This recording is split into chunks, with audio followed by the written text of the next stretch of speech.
দুনিয়ায় কোন গুনাহগার বান্দা যখন কলমা শরীফে জিকির করে ওই নূরের খুঁটির মধ্যে গিয়ে ধাক্কা লাগে, নূরের খুঁটি থর থর করে কাঁপতে থাকে। আল্লাহ পাক ডাক দেয়, নূরের খুঁটি, ও নূরের খুঁটি তুমি কেন কাঁপো? নূরের খুঁটি ডাক দেয়, আল্লাহ তোমার একজন গুনাহগার বান্দা শোনা যাত্রা দারুল হুদা দরবার শরীফের বার্ষিকী সালে সাহাবের মাহফিলে হাজির করে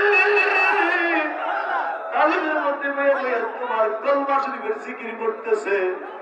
ওই জিকিরের ধাক্কা এসে আমার গায়ে লাগে, এই জন্য আমি কাঁপি। আমার আল্লাহ নূরের খুঁটি তুমি থামিয়া যাও, থামিয়া যাও।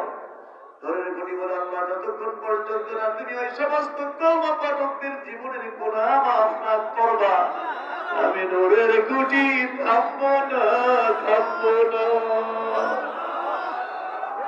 আল্লাহ ডাকে কই, নূরের খুঁটি রে, ও নূরের খুঁটি তুমি থামিয়া যাও, থামিয়া যাও।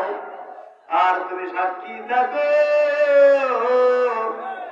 আমার যে সমস্ত গুনাহগার বান্দারা সোনাগাঁওর দারুল হুদা দরবার শরীফের বার্ষিকী সালে সাহাবের মাহফিলে মাগরিবের পরে তালিমের মধ্যে বইয়া বইয়া আমার কলমা শরীফের জিকির করছে, আমি আল্লাহ তাদের সবার জীবনের গুনাহগুলো মাফ করিয়া দিলাম। কলমা শরীফের জিকির করলে জীবনের গুনাহ মাফ হয়ে যায়। কলমা শরীফের জিকির করতে করতে, কলমা শরীফের জিকির করতে করতে একজন গুনাহগার আল্লাহর ওলি হইয়া যায়।